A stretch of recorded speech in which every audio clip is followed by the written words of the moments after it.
It is Wednesday, October 23rd, 2024, and from Montreal, I'm Gary MacDonald. And back in Montreal, I'm Eddie Tikalik. And this is episode 6 of Night Talk, and we want to say welcome to you if you're joining us live, and maybe later on if you take advantage of the recorded show as well. All the best. Well, Eddie, the political scene has been buzzing since last week. Two provincial elections, the U.S. presidential campaign, and today a Come to Jesus Liberal caucus meeting in Ottawa, and that is where we begin tonight. Prime Minister Justin Trudeau's popularity is near rock bottom, and he's been pulling the Liberal Party down with him. There have been growing calls both within the party and publicly for him to step aside and sooner rather than later.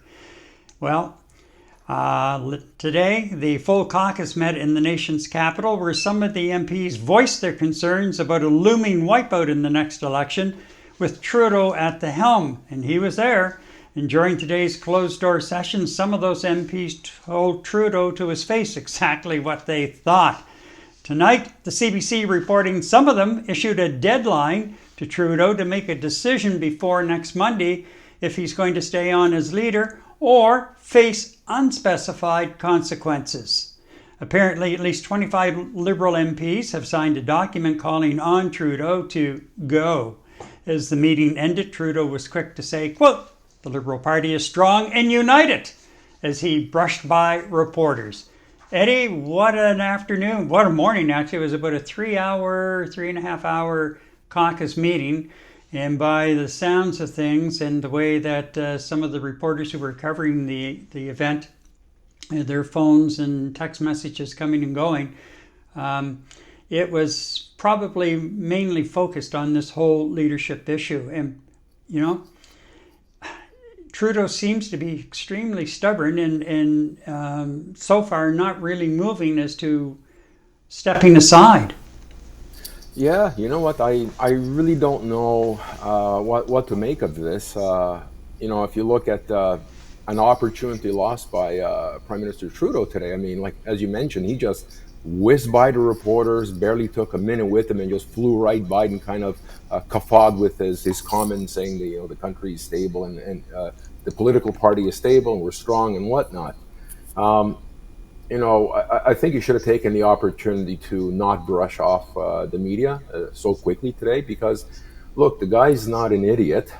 Maybe he's very calculated in terms of his approach for him heading up the Liberal Party for the next election, and he's just trying to buy himself some time. But man, you look at the polls, you look at commentary right across the country by news agencies interviewing people on the streets. They're generally disgruntled, even in strong-held havens and electoral districts.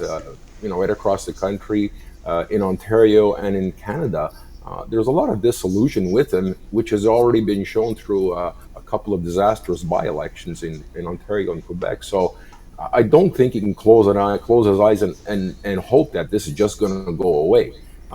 I forget what the number is exactly, Gary, but I think there was something like 24 people within the liberal confines who effectively signed a document requesting Mr. Trudeau to hand over the reins.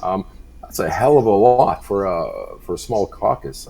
I would say it's in the majority of the heavy hitters, except for some of his cabinet ministers, the frontline ministers, who of course will toe the party line and throw the Mr. Trudeau line and not buck the trend for whatever reason. But right now I think that the country is definitely going to be heading to a very landslide election if Mr. Trudeau doesn't do something. Maybe pocket his big ego.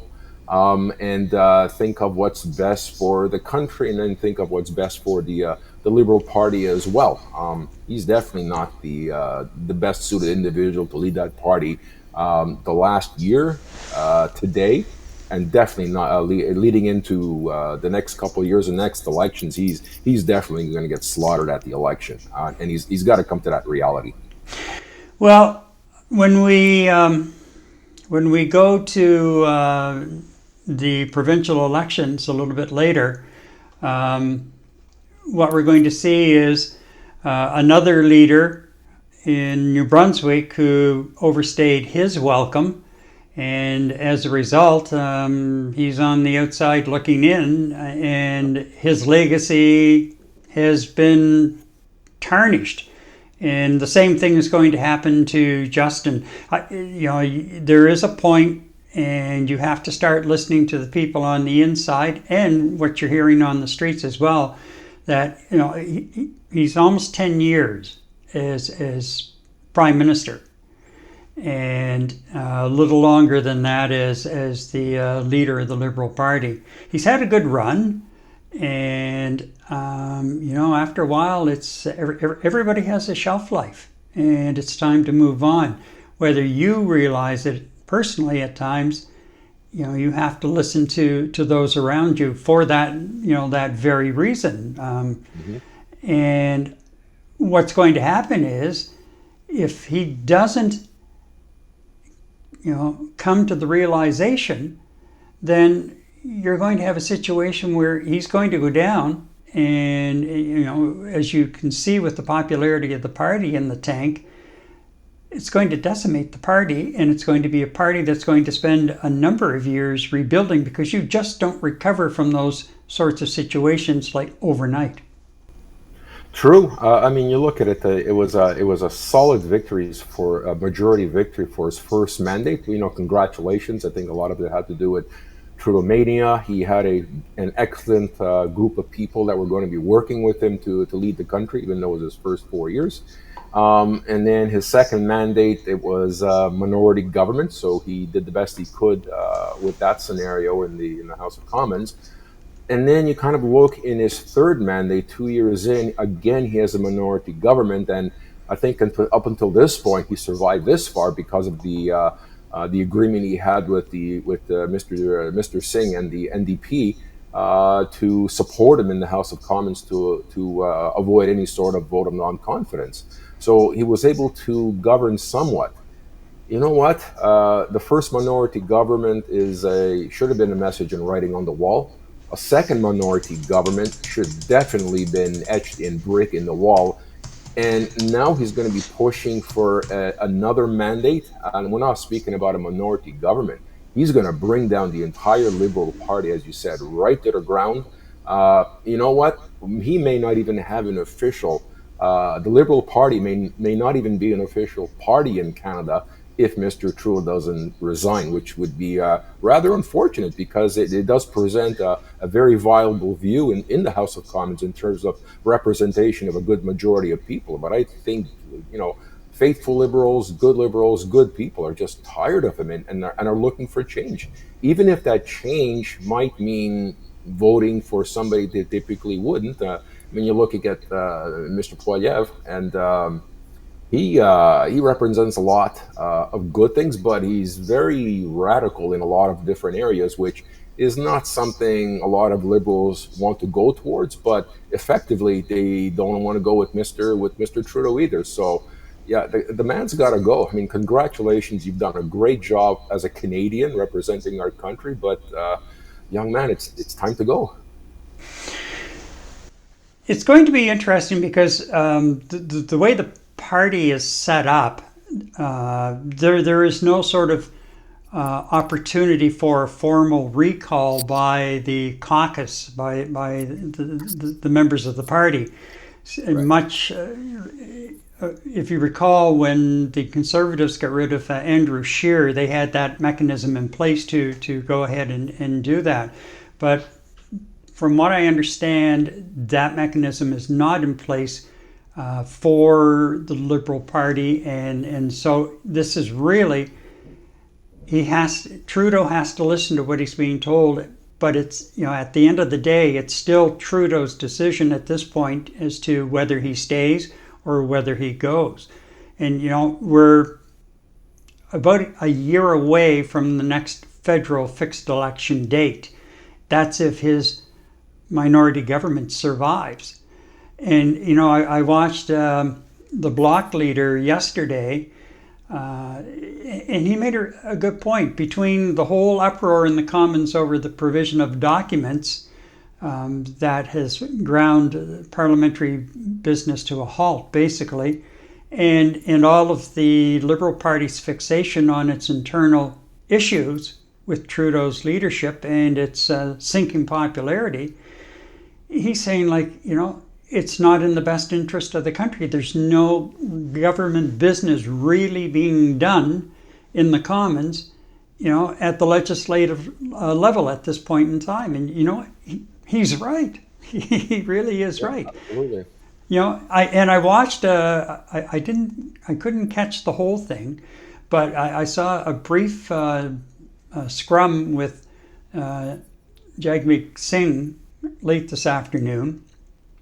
And I caught one question out of the corner of my eye in QP. He is really starting to take some heavy shots at Trudeau and the Liberals, but it seems to be almost like this personality thing, in much the same way that Poilievre's whole demeanor is personality focused. And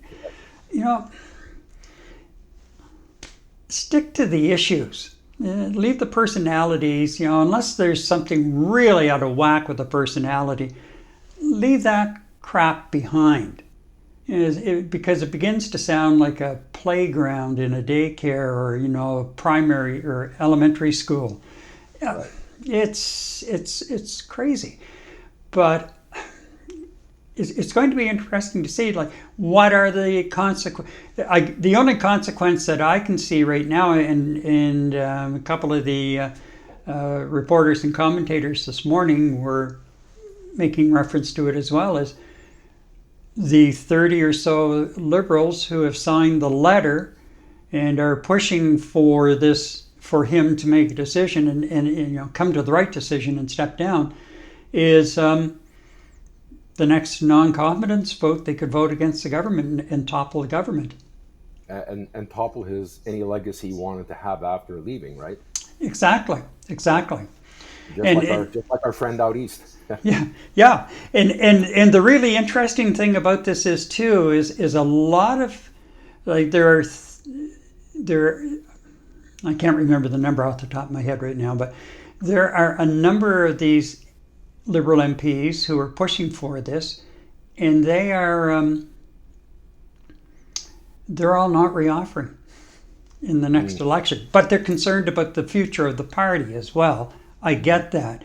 And St. John Rothsay MP, Wayne Long, who's been there for 10 years and is not reoffering, he mentioned today the fact that the Liberals need a strong party and a strong leader to counteract Pierre Poilievre and the Conservatives, because he said Poilievre is dangerous, basically, is what he said. Right. And the way he sees it, I guess, is that they have to pull out all of the stops to make sure that Poilievre does not form government. Mm-hmm. So, anyway, it's going to be interesting to watch this. There probably by the time we're finished the show tonight, there will be a lot more facts or tidbits that have been leaked to reporters on Parliament Hill. And by tomorrow morning for breakfast, we'll have all kinds of great political gossip along the way. Yeah. Okay. Well, it was a busy end and start of the week for voters in British Columbia and New Brunswick. Last Saturday, voters in BC braved heavy rains to mark their ballots in a provincial election, for which the outcome was too close to call, and still today hangs in the balance awaiting 2 recounts.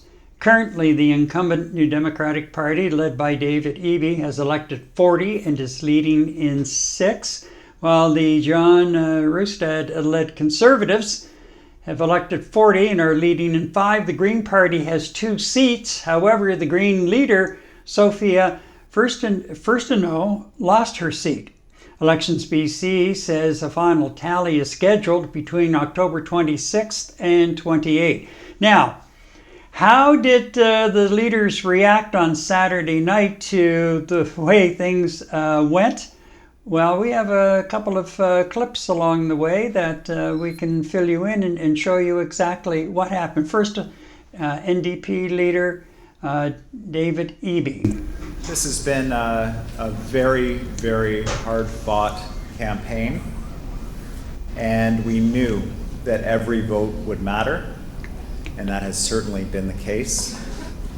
Now, we don't know what the final count's going to be in the province, but what we do know is that there was a clear majority for the progressive values. I take a lot of comfort from that. There was also another message in this narrowest of margins. That's we got to do better with affordable housing and better health care and a strong and prosperous economy and safe communities. We're going to do that work. We disagree on many things, John Rustad and I, there's no question. But I will absolutely acknowledge that he spoke to the frustrations of a lot of British Columbians. Frustrations about the costs of daily life, frustrations about crime and public safety, and we can agree on these things.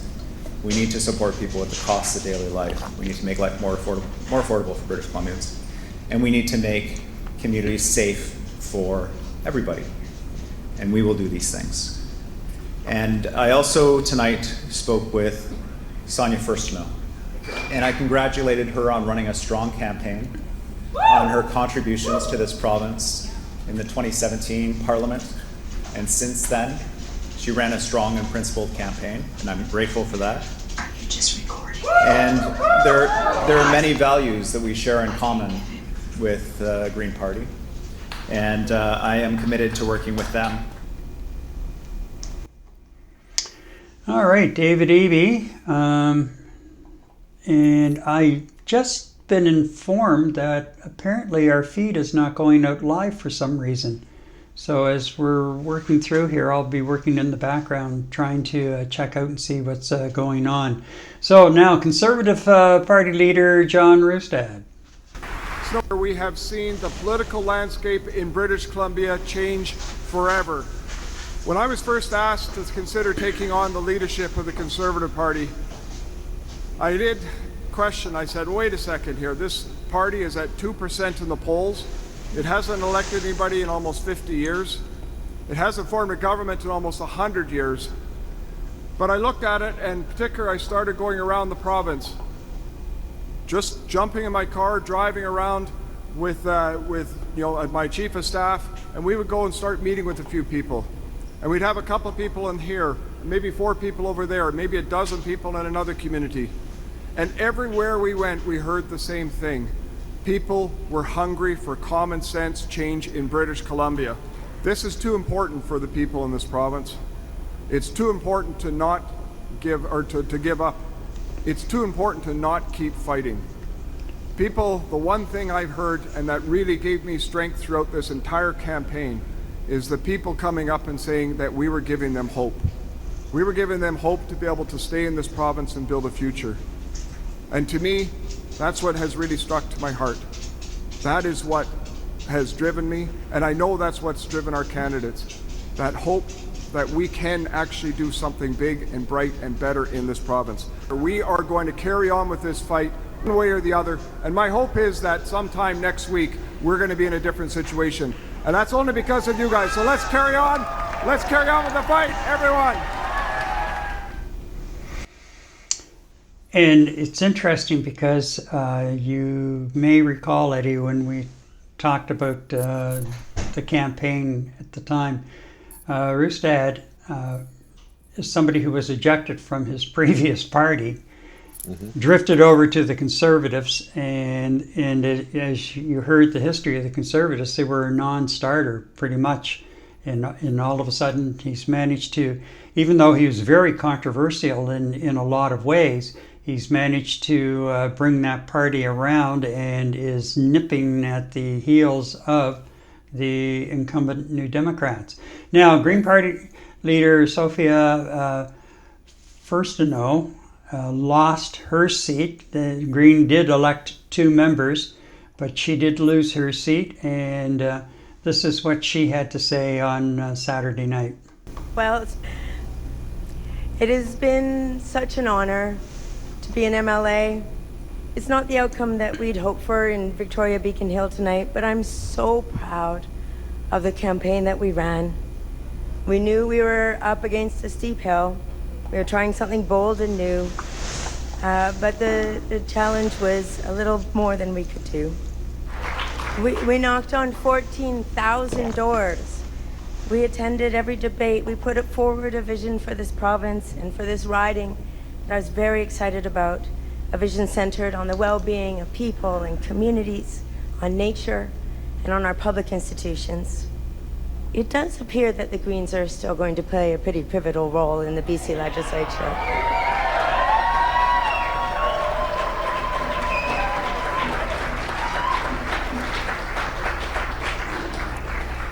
It's a strange time in politics when, during an atmospheric river, people come out and vote for a party that's denying the reality of climate change. But hey, this is where we're at.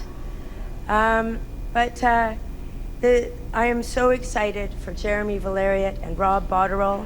This is incredible.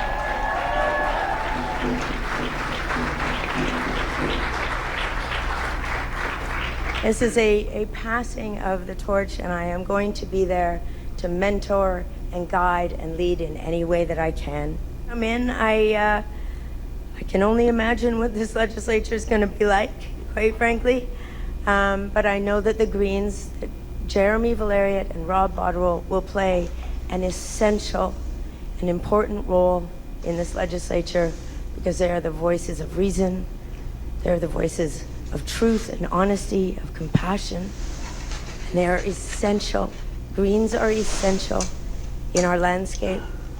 I will not stop standing up for this party and for the future of this movement because it's needed.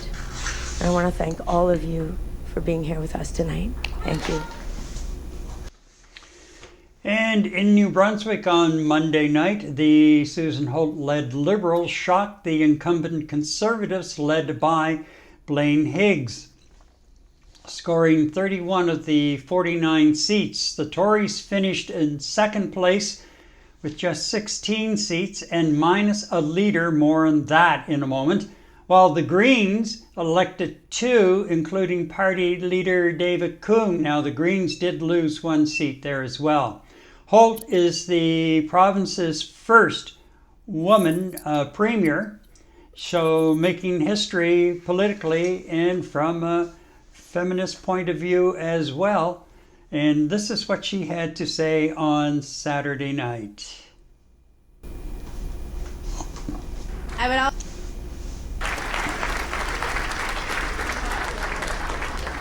and offer my congratulations to David Coon on his re-election. I look forward to working with him in the legislature.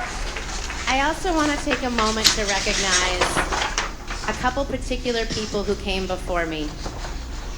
Brenda Robertson. Shirley Dysart, the first leader of the Liberal Party. Elizabeth Weir, the first woman to lead in the legislature.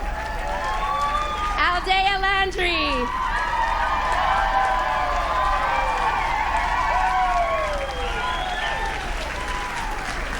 And all the women who came before me to make tonight possible. Tonight's results make it clear. New Brunswickers are ready for a change. We don't take it lightly that you have put your trust in myself and my team, and that you have hope for a brighter future. But that hope I know is short-lived, and it is going to be on us to deliver authentically, on the ground, openly and transparently. It's going to be on us to bring the change that you're asking for every day and everything we communicate with you. But I know we can do it with teamwork. I know we can do it with a focus on the people of New Brunswick. The people of New Brunswick that are our biggest asset. Couple commitments I want to make to you. We are going to lead with balance. We're going to watch the bottom line and deliver fiscal responsibility while we invest in the services that you need, like healthcare and education and an affordable place to call home. I love you. I love you, New Brunswick. And with me, you're gonna get a leadership that listens, and a leadership that cares, a leadership that will respect you, n'importe quelle langue vous parlez, no matter who you love or how you identify, no matter where you live, no matter the color of your skin. With the government, Holt, you're gonna have a leadership that loves you and that you can put your trust in. I ask you to put your trust in me and my team. I thank you for putting your trust in my team and I. We are going to do the very best we can. We are going to work our butts off on day one. A new day and a brighter future is coming to New Brunswick tomorrow. Merci beaucoup. Thank you. Willewan. Willallen. Thank you. Now, the other women she mentioned in her speech are politicians. Brenda Robertson, I think, was, if I remember, was the first woman elected to the Legislative Assembly, and she held a number of cabinet posts. And the others were elected at different times to the legislature as well, but no one, Susan Holt is the very first woman premier in New Brunswick history. So a milestone there, and she has quite a well-rounded list of promises that she's going to have to be addressing over the next couple of years. Now, on the other side of it, incumbent Premier Blaine Higgs, of course, was looking for his third term as Premier, and it was not to be on election night. Certainly. So the people of New Brunswick have spoken, and I have called and congratulated Susan Holt and her team on their victory. Susan, you've earned the trust of the people, and I wish her here every success as she takes on the challenges that lie ahead. I'm proud of the campaign we ran, one that was focused on making New Brunswick a better place for all of us. We set out to continue the work we started over the past few years, improving healthcare, building our economy, and ensuring a brighter future for the next generation. We have record numbers of people coming to our province now. We have a foundation to build on economically, a province that was severely in debt and spiraling in the wrong direction. We've certainly seen investment that has grown in our province, to private sectors coming here and setting up.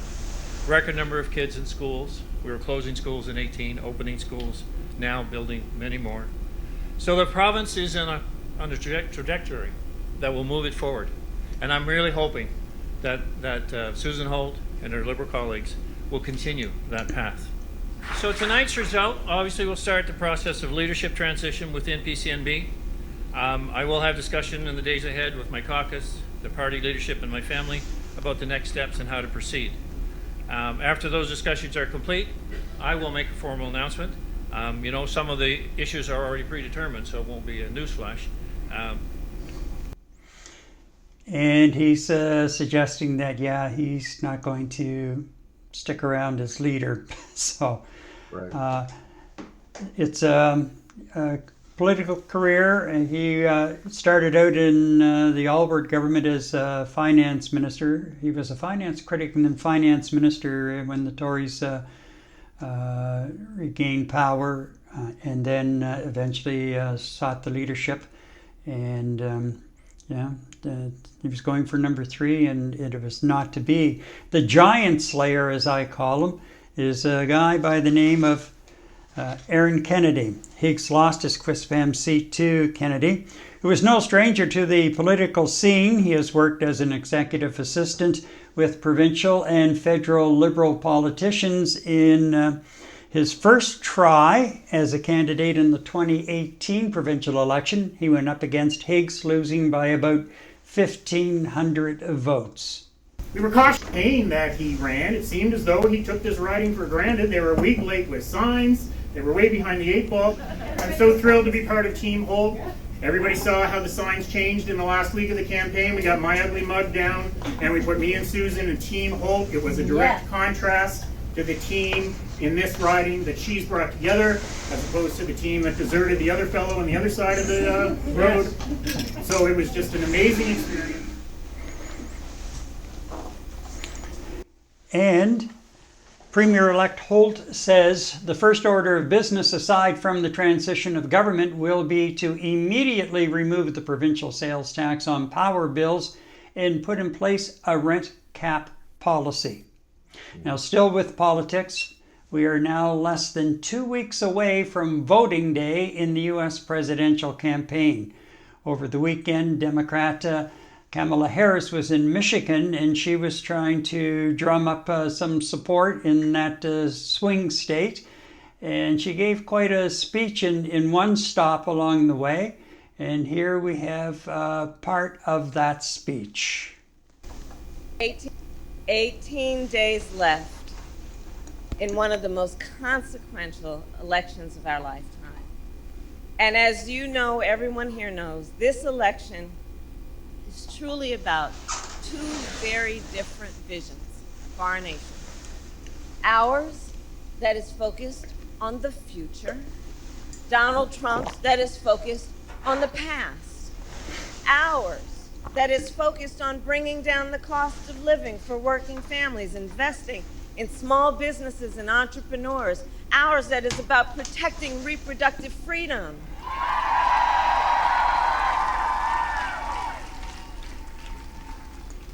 But none of that is what we hear from Donald Trump.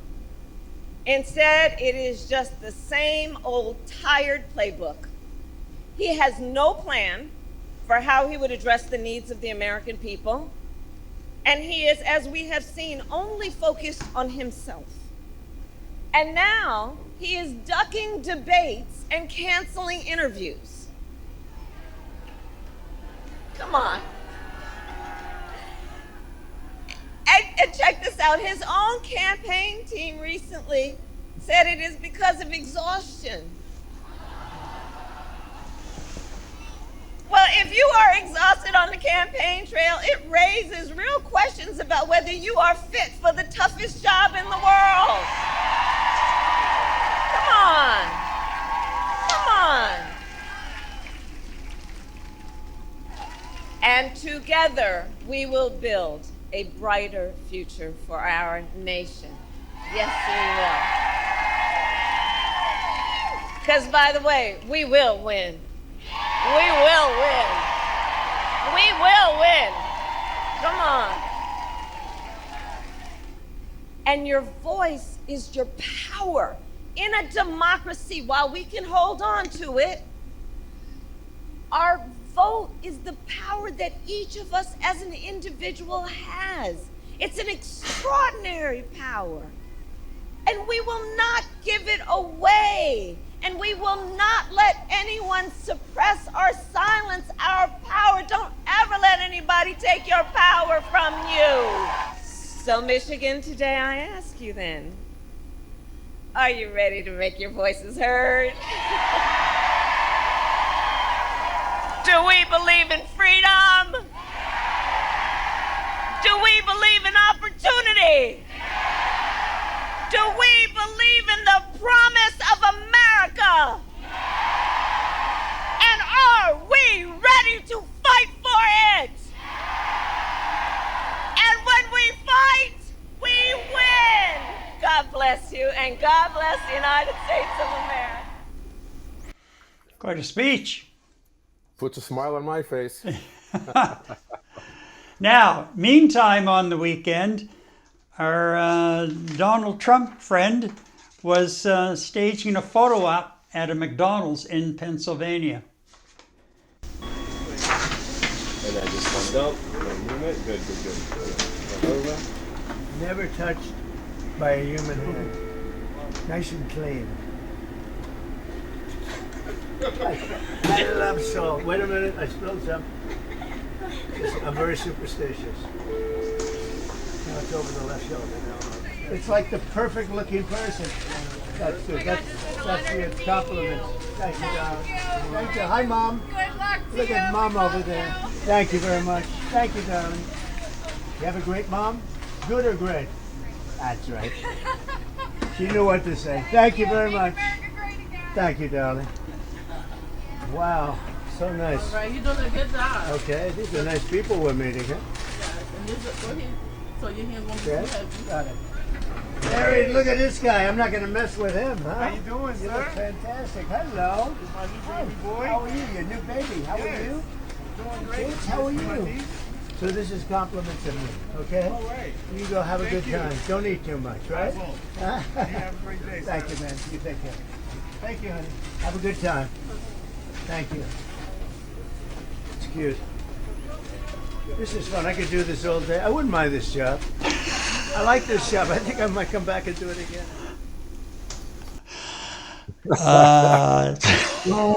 Gary, I don't know. You know what? That was pretty awkward. He did not look natural at it. Did not look comfortable. Didn't even roll up his sleeves. Okay, and that actually looked more awkward and uncomfortable than when he actually stood in front of the nation holding a Bible upside down. I that just did not look natural. And then when I did a little research in it, the entire McDonald's was shut down, and the people driving by the window were all pre-screened Trump supporters that rode by. So it was pretty much all scripted, you know. And I don't know. It just seemed wrong. It just didn't seem right. He didn't look comfortable. So I'm not sure what they were trying to accomplish with that one, besides saying, "Oh, look, Kamala, I could do this too," type of thing. I think that's what it was.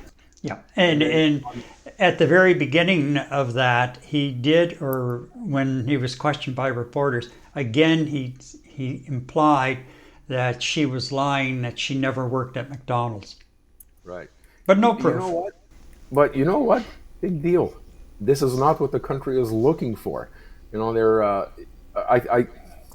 I'd like to say that the country is looking for some sensible, common sense strength in leadership and intelligent leadership. And you know, while I was watching that bit you put up of Kamala doing her campaign run, what came to mind was, you know, both you and I have looked for and trying to, you know, play both sides of the side here. And the people who are viewing the election in the States and the American citizens, I try to find a clip of former President Trump that comes close to what we just saw, what you just featured of Kamala doing a campaign run. You know, where the candidate is articulate, the candidate is speaking very intelligently, the candidate is speaking about plans, the candidate is speaking about a vision, the candidate is not pumping rhetoric every 2 seconds or so, not speaking about "I did this" or "I'm going to do that" or "Mr. Trump didn't do this" and the rhetoric behind it. I couldn't find one clip of Mr. Trump where he acted as a statesman. And I think you were also hard pressed yourself to find something like that. And you're far better at it than I am. We both are very hard pressed to find something where there's an intelligent structure of vocabulary and communication coming out from President Trump, which is rather unfortunate. You know, if there is another side to Mr. Trump, he certainly is not displaying it in public forum, unless he's in his comfort zone where he's sitting down with Fox News or its affiliates, where everything is completely scripted, and even then he struggles to speak about policy, to speak about plans, to speak about any level of details besides pumping rhetoric every second sentence, which I don't know. And yet, you know, you look at the polls right now that are coming across the United States, it's neck and neck, and I just fail to understand how an individual with that type of rhetoric, that type of personality, some of the classness and crassness behind the individual. I'm not going to go into in detail with all the analogies with Arnold Palmer, for crying out loud. This is a grown man speaking like this in public forum. It just flabbergasts me that it's a neck and neck situation right now, where it can go either way. And you need a Valium for it. I mean, honestly, I'm not on Valium, but I could certainly take one after listening to him on a daily basis in terms of what comes out of the man's mouth. I find myself becoming tired mentally listening to all of whatever, as you say, comes out of his mouth, because it's just crap. There's and more, the longer this campaign goes on, he's making even less sense than like the week before. And more people are picking up on that, but it's not translating with the voters and his hardcore support. It's not translating for some reason. And I can't put my finger on it as to why. It just boggles me. And then when you hear some of the information that came out today, and I think you've been following this too, about one of his former top staffers and how he feels about Trump's chaotic presidency back in 2016 through 2020. This is the guy that potentially, I mean, I said this back in 2016, this is the guy who potentially would be carrying the football, the case with all of the codes, to launch the attacks. It's even now, for me, even more frightening to think that he is going, or could be, I should say, the person carrying those codes and having direct access to them. Now, still, there are some very, very well-heeled top military brass that would focus in on that decision. But he is the commander-in-chief if he is president. And ultimately what he says goes, unless you're going to mount some kind of a mutiny. Exactly. And that may be it. That may be what is required at some point down the road. God forbid. God forbid. I mean, you know what? It's a first world nation for sure. Supposedly the leader of the free world. Just think about it. If you're looking at countries overseas and countries that are struggling to get a democracy in place and some decency in place, right? What typically starts off a civil war? Exactly what we're seeing in the United States in terms of the rhetoric and what the potential commander-in-chief is actually using as rhetoric now. I mean, he's speaking about a couple of days ago, or last week was it, the enemy within. Oh my goodness, did he watch a recent episode of Star Trek? The enemy within, and not ruling out using the military to clean out the enemy within. Well, like you were saying here, you have the common sense military officials that essentially have their fingers on the trigger and are just waiting for orders. But you know what? There's a lot of military power in the United States that might be pro-Trump supporters.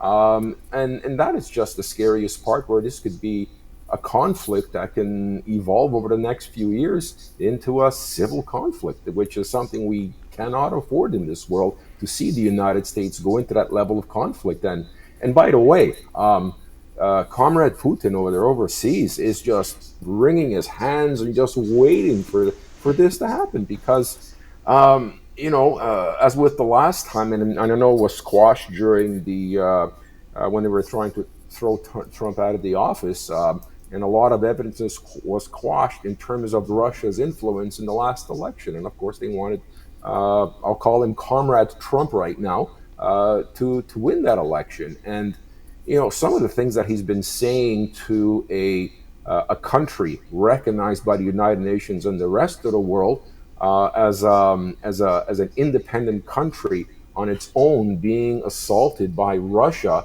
and the president of the United States essentially backing up Russia in terms of what they're doing, coming out right and saying he's going to solve the problem in the Ukraine if he's president, like right away in 24 hours. By what? Picking up the phone? Well, you know what? That question was answered where, Mr. Trump, a former president, now private citizen of the United States, is having open dialogue with a dictatorship and a dictator in Putin, and having conversations. What did they talk about? Were they discussing dividing up the Ukraine if he becomes the next president of the United States. I mean, I'm going out there. Maybe it's a conspiracy theory, but I wouldn't put it past him. And it is just scary what this individual is capable of, either directly or indirectly, by the fact that he's actually in power there. And you mentioned earlier on John Kelly in terms of how he's describing Donald Trump, and I know the Trump supporters are going to say, "Oh, he's just a fired and disgruntled employee." Well, this kind of information is not just coming out of one information. I think he had something like 15 senior cabinet ministers quit on him. That's insanity. So obviously they didn't want to toe the party line, and they didn't want to toe his coattails either. They wanted nothing to do with him. So, the man is dangerous when he's not the president of the United States. Imagine how dangerous he's going to be during the next run with all these conflicts around the world, especially with Comrade Putin. At one point I thought the Republican Party was starting to learn it, from its lesson with Trump in 2016 through 2020, and of course the January 6th, as he called it, Day of Love. I just couldn't believe my ears when I heard that. But there are still a number of stalwarts within the Republican Party that are so far behind Trump, in supporting him, and would do pretty much anything he says. I don't understand how the more moderates in the Republican Party have not been able to mount some kind of a groundswell to get control, and it's too late now as far as replacing him as a candidate. But if I'm a moderate Republican within the party, I'm working the party and trying to get people on board to, at the very least, we can't stop him now as far as being the candidate. Voting's less than 2 weeks away. But we can maybe turn the tide by mounting all Republicans we can round up to make sure that they vote against him. I don't know what happened to that party, but of course, money talks too, and we both know Trump likes to throw it around, even though it may not be all his, or maybe owed elsewhere. But after one lesson, how many times do you have to bang your head against the wall before you realize, geez, this hurts? It's and I think right at the beginning when you mentioned, Republicans, and I guess we're speaking about the middle of the ground Republicans with the middle of the ground liberals, right? In terms of not being far right or far left. What happened? Like you said, what happened to the Republican Party? Well, I think the Republican Party got split in two, and I think I mentioned it a couple of times when I was in Niagara a few weeks back. You have hardcore, true, value-motivated Republicans, your traditional Republican, which is not a bad thing because that's just, the bipartisan opposite side of the liberals and the Democrats. And you have bipartisan work, and you work together to build a country, right? So that's what you would typically call the traditional Republican Party or a traditional Republican voter. Well, that entire enclave has now split, where you have traditional Republicans, and then, as I metaphorically categorize the other group, Retrumplicans. You've got the Retrumplican group.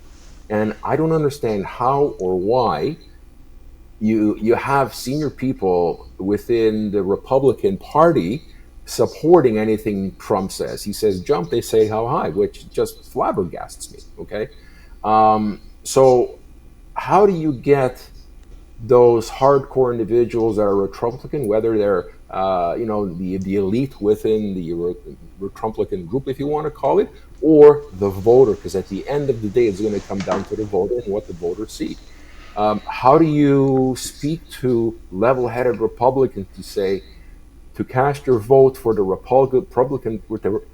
to cast a vote for the Republican Party as for Trump as president, is that the right thing to do, or do you want to vote for the betterment of the country? How much risk do you want to put into? Well, you know what? I want to have my piece of cake, but I want to eat the whole thing as well. That becomes dangerous because not only you're voting for the Republican Party, you're voting for Donald Trump and all the inherent dangers that come with that. And it just flabbergasted me, Gary. I mean, I've got a huge network of associates through my career. I got a pretty good circle of friends, both distant and close. And uh, gosh darn it, Gary. I mean, I don't know very many people that either A, come outright and tell me that they're Trump supporters. I know a lot of Republicans that are telling me they're not going to be voting for him. I know quite a few.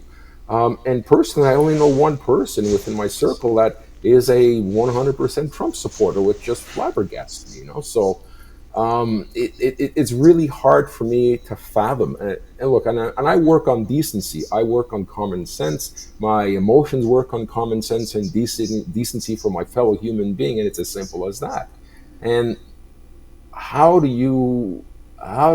just really don't understand how individuals, from, let's say, women in the United States, with what's been going through with rights to their body and choices, the racist commentary coming out of Mr. Trump and some of his associates.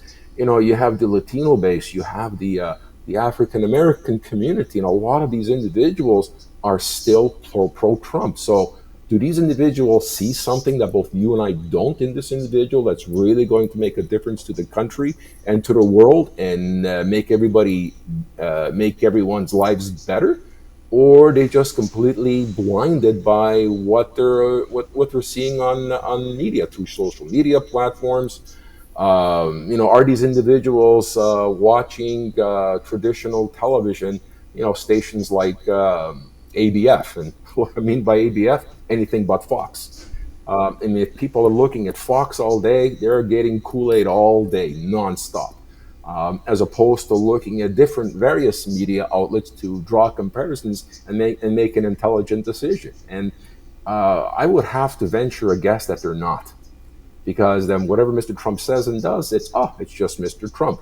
And very interestingly enough, I think former President Obama, when he was speaking about some of the recent rhetoric coming out of Mr. Trump about the enemy within, and speaking about I don't want to use profanity or anything like that, but he's speaking about the junk of Arnold Palmer and the size of it. Obama said, "Can you imagine I said something like that?" The uproar behind this, and Fox would be all over this for the next 48 hours nonstop. So I don't know, Gary. I mean, at this particular point in time, I'm looking at the numbers here. Harris and Trump, they're 50% Harris, 48% Trump, and they change every day. That is too close to call. And I don't know what to say. I really wish my friends and the American population the best of luck with this. You and I have no control over this. And I think both you and I and pretty much the rest of the world, especially over in Europe, of what's going on, are hoping that smarter heads prevail in terms of electing the next leader. It is, I find our times today much scarier in terms of a Trump re-election than the first go around, because he learned by his mistakes. He's going to snake his way around things again. And also is going to create himself some additional immunity if he is the president of the United States moving forward. And damn the people that supported me. Look at his former go-to guy, the fixer, the lawyer. Well, he ended up in jail, and Teflon Don nothing happened. Look at Rudy Giuliani. The guy's going to be broke sweeping the streets of New York. Well, this guy went to bat for Donald Trump, and where's the support all of a sudden? So it's pretty scary. I mean, I'm not an American citizen, but I'm a Canadian citizen concerned of what's to come if Mr. Trump gets elected for us as Canadians and the rest of the world. Look, let's make no bones about it. Donald Trump is in it for Donald Trump. No one else.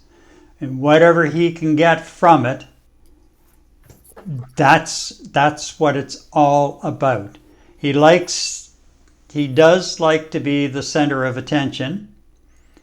But beyond that, there's there's nothing solid to go with it. And I'm not saying that, the Democrats and Kamala Harris and are the be all and the end all. But at this point in time, the options that you have, folks, it's really it's the only choice. And it's interesting too. I watched an interview the other day with the youngest. I think he was a vice president of the chapter or executive director of Americans living overseas and still eligible to vote. And one thing that really surprised me was that there's about 600,000 in Canada. That's the highest of any countries in the world. And that's 600,000 votes could be the make or break in the election. That's a lot of votes. And this, I watched he's going to McGill, and I think he said he was 20. I was really impressed with this young man. He also pointed out that they're the generation that grew up with monthly drills in school over intruders with guns. Mm-hmm. And he mentioned some other things as well. I mean, each generation has marks in the sand that we remember. But when you think about it, he's 20 and he's part of the generation, the first generation growing up with intruder drills in school at least once a month. That's just and it's not going to get any better. Trump goes on about, law and order was great when I was president. Was it really? No. As a matter of fact, the ratio of violent crimes went up in his during his mandate for the 4 years than any other president in the last 40 years.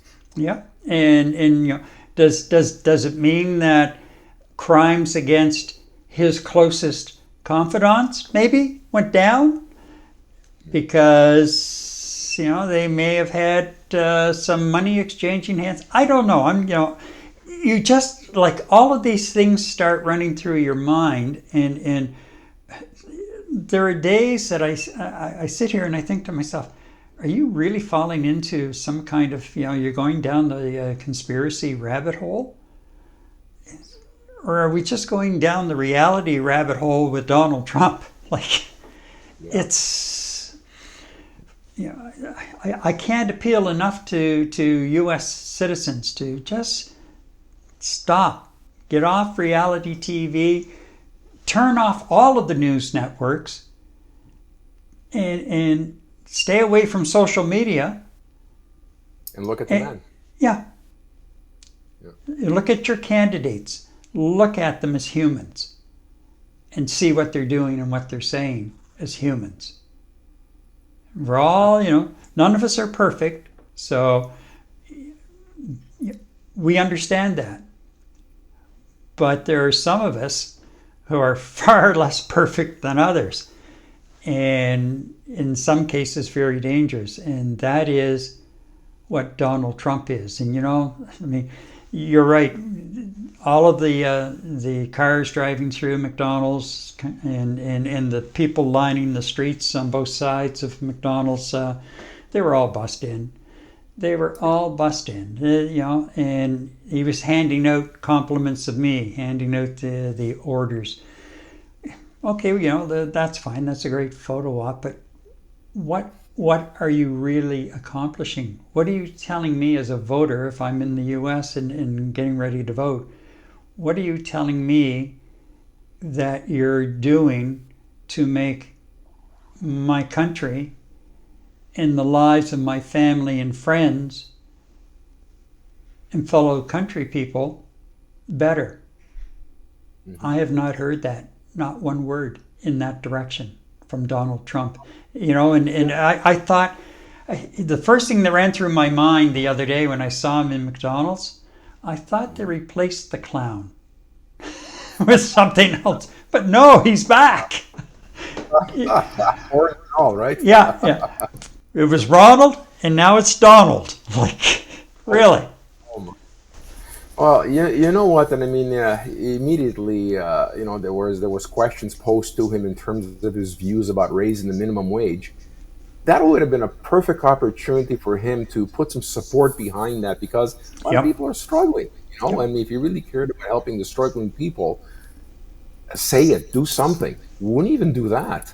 And immediately Harris jumped on that, and she's mentioned about bringing minimum wage up to $13, $14 some time ago, and when pushed, she said, "I'd like to see it at $15." Well, you know what? She's smart. She took opportunity of Donald Trump's faux pas, if you want to call it, and basically she's just committed herself on public forum that she wants to raise it to $15, because she's right.